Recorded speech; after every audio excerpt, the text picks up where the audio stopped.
नमस्कार दोस्तों, स्वागत है आपका एक बार फिर आज के मेरे इस वीडियो में। दोस्तों, थंबनेल पर आपने आज मेरा एक शीर्षक देखा होगा, करना होगा तेजी से काम वरना साहब शेयर बाजार हो जाएंगे बर्बाद। ऐसी क्या खबर आने वाली है, ऐसा क्या होने वाला है जिस कारण शेयर बाजार धड़ाम हो जाएंगे, यानी कि दिक्कत परेशानी में आ सकते हैं। ऐसी वो क्या समस्या है, तो आज उसी समस्या का इस वीडियो के माध्यम से करेंगे साहब थोड़ा सा वर्गीकरण, यानी कि थोड़ा सा उसको समझेंगे कि आखिर वो क्या समस्या है जो आने वाले समय में हमारे भारतीय बाजारों को दिक्कत परेशानी दे सकती है। देखो दोस्तों, आपको पता ही है कि इस समय शेयर बाजार का क्या हाल है, स्थिति कैसी है, यानी कि ऊपर वो जा नहीं पा रहे, रोक तो रखा है सिर्फ डीआईएस ने, यानी कि गिरावट आप ज्यादा नहीं देख रहे हो। उसका पीछे कारण है डीआईएस की बाइंग। लेकिन साहब डीआईएस की बाइंग भी कब तक बाजार को संभालेगी?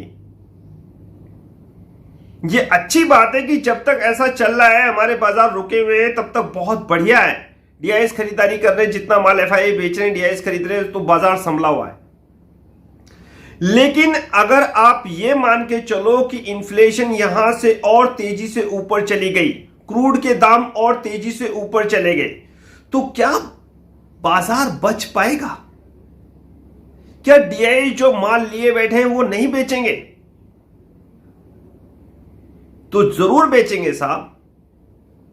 देखिए, हमारे देश की जो इन्फ्लेशन है वो क्रूड पे बहुत ज्यादा डिपेंड करती है। क्रूड ऑयल, कच्चा तेल बहुत ज्यादा डिपेंड करती है। अगर क्रूड के दाम बढ़ते हैं ना, तो हमारे देश की इन्फ्लेशन सबसे पहले ऊपर जाती है। अभी क्रूड के दाम मेरे ख्याल से 108-109 डॉलर प्रति बैरल के आसपास चल रहे हैं। तो आप ये मान के चलिए, अनुमान लगाइए कि अगर साहब ये जो क्रूड ऑयल है 380 बैरल प्रति डॉलर हो गया, तो क्या हाल होगा साहब? 109 है अभी, और तब हालात हैं बाजारों के कि डीआईएस को पूरी ताकत झोंकनी पड़ रही है बाजार को बचाने के लिए। 109 बैरल प्रति डॉलर मेरे ख्याल से इस समय क्रूड का रेट है। थोड़ा ऊपर नीचे हो तो मैं कह नहीं सकता, आप जाके देख सकते हैं। लेकिन अगर अटकलें हो 380 डॉलर प्रति बैरल की साहब, तो यह महाविनाश नहीं तो क्या है? 380 डॉलर प्रति बैरल, ऐसा मैं नहीं कह रहा। आज तक के ऑनलाइन प्लेटफॉर्म पे एक खबर चली है आज, जिसमें ब्लूमबर्ग के हवाले से ये खबर दी जा रही है कि जेपी मॉर्गन के एनालिस्ट ने ये साफ आशंका जताई है कि रसिया कच्चे तेल का उत्पादन जो है वो घटा सकता है 50 लाख प्रति बैरल दिन के हिसाब से। 50 लाख प्रति बैरल दिन के हिसाब से अगर वो अपने कच्चे तेल का उत्पादन घटा सकता है, तो कच्चे तेल के प्राइस 380 डॉलर प्रति बैरल तक जा सकते हैं। ये अंदेशा जताया, और ये सब कारण हो रहा है रसिया यूक्रेन का जो मैटर चल रहा है ना, उसकी वजह से। जिस प्रकार यूरोप के देशों ने रसिया पर प्रतिबंध लगाए हैं, और रसिया भी साहब चुपचाप बैठने वाला नहीं है, वो जरूर बदला लेगा। और इसी का अंदेशा लगाया है जेपी मॉर्गन के एनालिस्ट ने। जो एनालाइज करते हैं उनका कहना है कि रशिया साहब कच्चे तेल का उत्पादन घटा देगा, और यदि रशिया कच्चे तेल का उत्पादन घटाता है तो साहब इसके जो तेल के दाम है इसमें तेजी आना मेरे ख्याल से लाजमी है।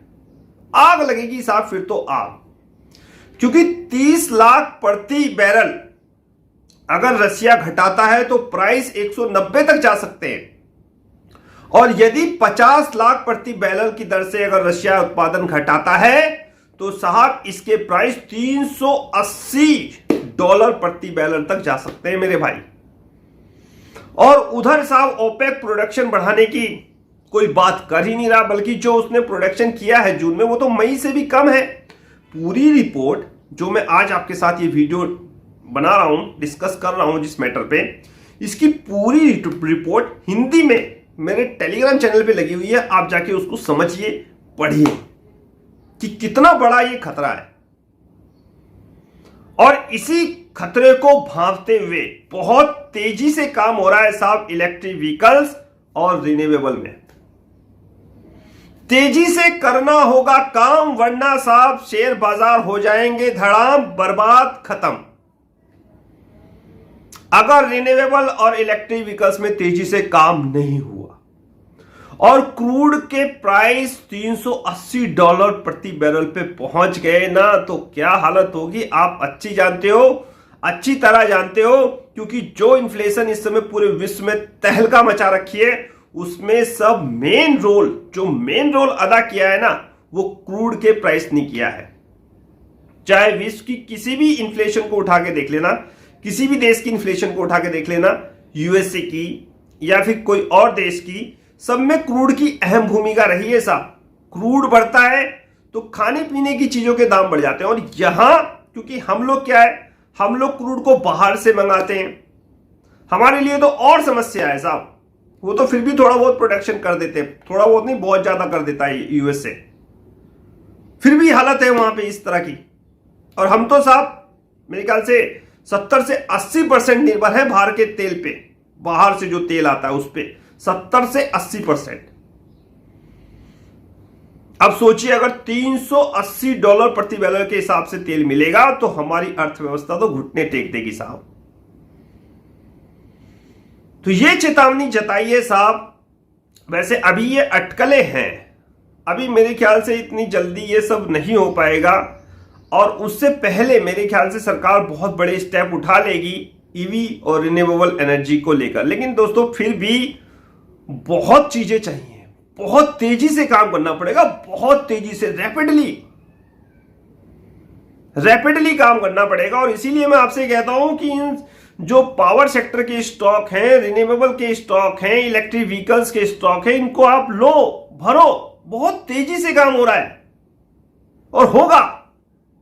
खबर सामने निकल के आ रही है, $380 प्रति बैरल के हिसाब से साहब अगर तेल बिकेगा तो क्या हाल होगा। लोग बाग अपने आप साहब इलेक्ट्रिक व्हीकल्स लेंगे, अपने आप लेंगे, वो कहने की जरूरत नहीं है, अपने आप लेंगे वो। $380 प्रति बैरल के हिसाब से अगर बाहर तेल मिलेगा तो यहां क्या रेट होगा आप ये सोचो। 109 अगर बाहर रेट है इस समय, तो यहां पर मेरे ख्याल से 80-85 के आसपास मिल रहा है तेल, ज्यादा ना हो, 4 गुना। तो इन चीजों को थोड़ा समझना चाहिए दोस्तों, जानना चाहिए। फिलहाल तो ये अटकलें हैं, ऐसी संभावनाएं व्यक्त की जा रही हैं कि रसिया शायद प्रोडक्शन में कटौती कर सकता है बदला लेने के लिए यूरोप के देशों से। अगर ऐसा होता है तो कच्चे तेल के दामों में आग लग सकती है। ये $380 प्रति बैरल तक जा सकते हैं, और अगर ऐसा होता है तो दिक्कत परेशानी खड़ी हो जाएगी विकासशील देशों के लिए। पूरी खबर मेरे टेलीग्राम चैनल पे लगी हुई है, उसमें आप जाके पढ़ सकते हैं, समझ सकते हैं। ऐसा नहीं है कि आप इस खबर के दम पर आप अपने स्टॉक को बेचना शुरू कर दें, ऐसा नहीं करना कि आप, क्योंकि अभी इसमें सिर्फ एनालिस्ट का अनुमान ही है।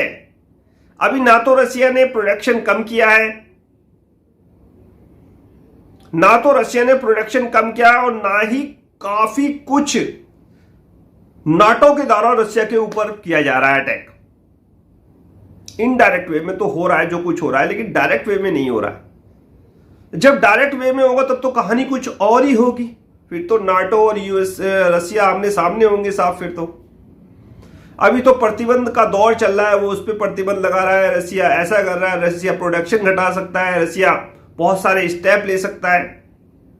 अभी तो दौर मेरे ख्याल से चल ही रहा है, एक हमला करता है तो दूसरा उसका जवाब देता है।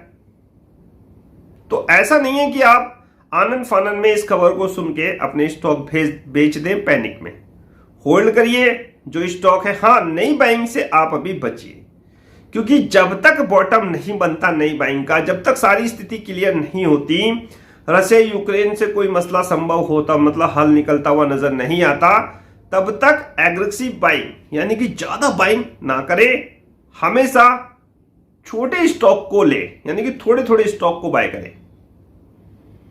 और मेरे हिसाब से तो अभी अगर रुक जाए तो वो ज्यादा ही अच्छा है, थोड़ा सा वेट कर ले, बाजार कहीं नहीं जाने वाला। अगर आपको यहां पर बाजार मिल रहा है तो शायद इससे नीचे भी आपको बाजार के रेट, स्टॉक के रेट मिल सकते हैं, क्योंकि अंदेशा जो होता है ना कभी कभी यकीन में बदल जाता है। किसको क्या पता था कि ये रसिया यूक्रेन का युद्ध इतना लंबा चलेगा। अब इसको किस प्रकार खींचा जा रहा है, किसमें इसकी अहम भूमिका है, यूएसए की क्या इसमें रोल है, सब कुछ तो मैंने आपको अपने व्हाट्सएप पे, टेलीग्राम चैनल पे बता रखा है। तेल का खेल पे एक वीडियो भी बनाई हुई है मैंने, उसको जाके देखिए। सब कुछ क्या हो रहा है तेल का खेल, ताकि जो हम जैसी देश की अर्थव्यवस्था है, श्रीलंका के हालात कैसे हुए, इसी कारण हुए सब बर्बाद। जो हम जैसे देश है जो तेल के, कच्चे तेल पर निर्भर है, उनकी आर्थिक स्थिति को चोट पहुंचाने के लिए ये सब किया जा रहा है। बहुत बड़ा खेल होता है दोस्तों ये तेल का बहुत बड़ा खेल है। अब इसी तेल के खेल को खत्म करना चाहती है हमारी सरकार इलेक्ट्रिक व्हीकल्स और रिन्यूएबल के रूप में। तो बहुत तेजी से काम करना पड़ेगा साहब इलेक्ट्रिक व्हीकल्स और रिन्यूएबल एनर्जी में, अगर इस समस्या से हमको पार उतरना है तो समस्या गंभीर है, लेकिन अभी थोड़ी सी दूर है, लेकिन इसको आते हुए देर नहीं लगेगी अगर रशिया प्रोडक्शन में कटौती करनी शुरू कर देता है। तो इसी के साथ आज्ञा दीजिए मुझे आज का वीडियो समाप्त करने की। नेक्स्ट वीडियो में नए अपडेट के साथ होगी मुलाकात, तब तक इंतजार। फाइनली नमस्कार।